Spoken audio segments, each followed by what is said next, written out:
Well, Johanna Wagstaff is at the Provincial Science Fair at UBC tonight with a look at today's brightest minds and, of course, the weather.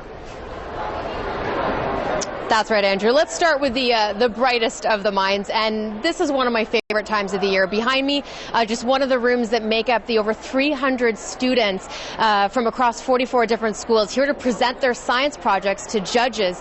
And these projects are not your typical volcano experiment, although those are cool. These are exceptional, and I want to introduce you to Milo, 11-year-old Milo, just one of the projects that I thought was really cool. Now, Milo, you were doing your project on preserving DNA. Tell me a little bit about that.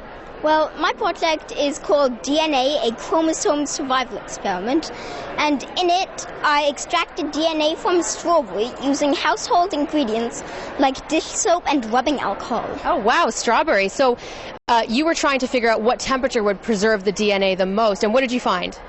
Well, I found that cold temperatures preserve DNA much better than warm temperatures. The temperatures I used were minus 20 degrees Celsius, minus 80 degrees Celsius, and 200 degrees Celsius. Wow, and you also taught me that strawberries are a little more complicated than humans, is that right? Well, they're not more complicated than humans. It's just that they have 8 copies of DNA in each cell. They're octoploid, whereas humans are only diploid. They have only 2 copies of DNA. I did not know that. Now, best of luck to you. I have to ask, though, you're in grade 7. What are your plans for the future? Well, I'm very interested in sciences, mainly astrophysics. And I would just like to thank Mr. Bruner, Miss Nevada, UBC, and the Greater Vancouver Regional Science Fair.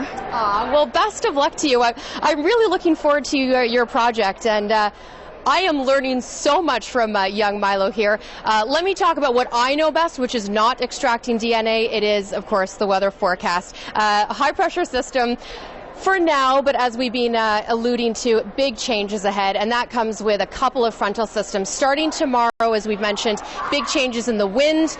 Rain will start mid-morning, and temperatures will also be dropping. That rain will be coming in heavy at times towards the late afternoon and evening hours. That's when the winds will be picking up as well. So this is the first of several fronts to move through, and temperature dropping will be a big story. Let me take you to the long-range forecast, see if we can find some sunny breaks in there. So 11 on Friday.